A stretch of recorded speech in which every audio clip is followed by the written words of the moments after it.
বসিয়েছেন। উনি কুমিল্লায় এসে এপিজেড দেন, ফরিদপুরে গিয়ে সয়াবিন তেল দেন,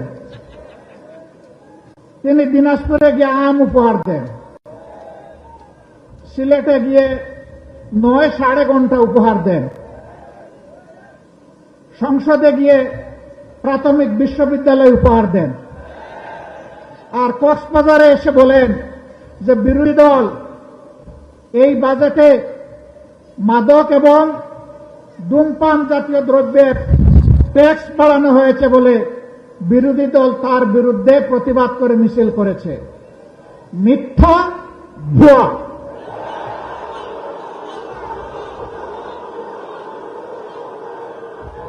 বিরোধী দলের কেউ এটা করে নাই। আমার করুণা লাগে,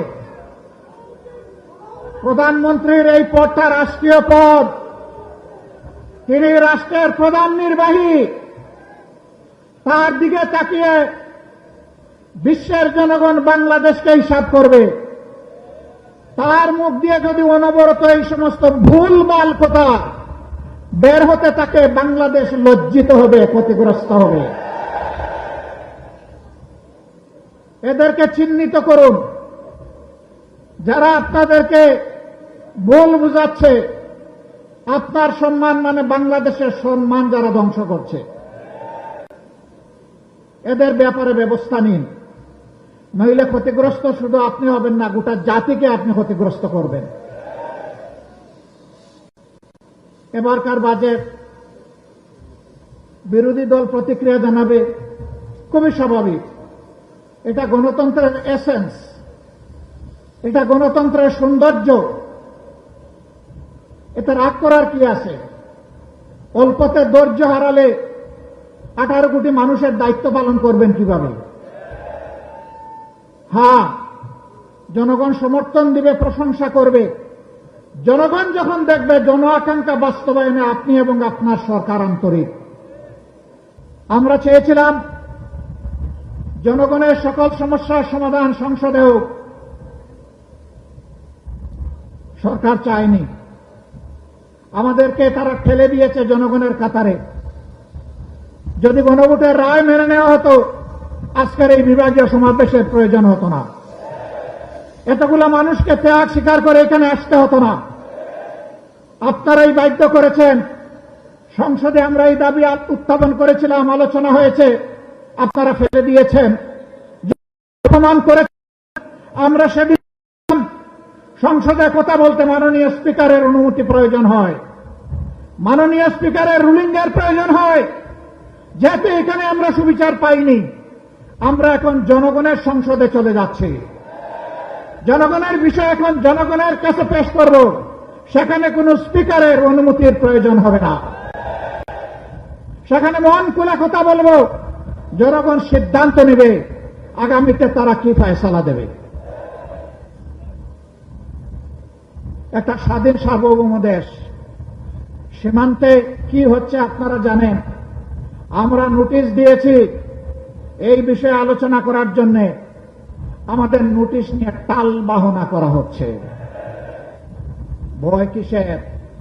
কারে ভয় করেন? কারে খুশি করতে চান? কার হয়ে দেশ পরিচালনা করতে চান? যদি বাংলাদেশের জনগণের সরকার হয়ে থাকে, তাহলে এই ধরনের ইস্যু সংসদে আলোচনা করতে দিতে হবে। আমরা আলোচনা সংসদে করব না উত্তেজনা বৃদ্ধির জন্য, আমরা আলোচনা করব বাংলাদেশের স্বাধীনতা এবং সার্বভৌমত্বকে সুসংহত করার জন্য। এটি আমাদের উপর অর্পিত পবিত্র দায়িত্ব। কিন্তু যদি আমাদেরকে এই আলোচনার সুযোগ থেকে বঞ্চিত করা হয়, তাহলে মনে রাখবেন, মুষ্টিমেয় বিজিবি যাদের হাতে সরকারের দেওয়া অস্ত্র আছে, তাদের পাশে আজকে যেভাবে হাজার হাজার জনগণ নিরস্ত হয়ে বুক পেতে দিয়ে নিজের সীমানা রক্ষার জন্য এগিয়ে গিয়েছে, 18 কোটি মানুষ এইভাবে কারো হাতে বাংলাদেশ ইজারা দেবে না। এই 18 কোটি মানুষের 36 কোটি হাত বাংলাদেশকে পাহারা দিয়ে রাখবে ইনশাআল্লাহ। জাতির সাথে গাদ্দারি করে কেউ পার পাবে না। আমরাও গাদ্দারি করলে জাতি আমাদেরকেও ক্ষমা করবে না। আমরা জাতিকে কথা দিয়েছি, কথা দিচ্ছি ইনশাআল্লাহ। জীবনের বিনিময় হলেও আমাদের দেওয়া কথা আমরা রক্ষা করব। সম্মানিত বন্ধুগণ, জনগণ আশা করেছিল ইন্টারিম গভর্নমেন্টের পরে নির্বাচন হয়েছে, নির্বাচিত সরকার আসলে চাঁদাবাজি বন্ধ হবে। বাংলাদেশের কোন জায়গায় চাঁদাবাজি বন্ধ হয় নাই, হয়তোবা চিটাগাঙ্গে বন্ধ হয়ে গেছে। চাঁদাবাজি এখানে চালু আছে। রেট কি বেড়েছে না কমেছে?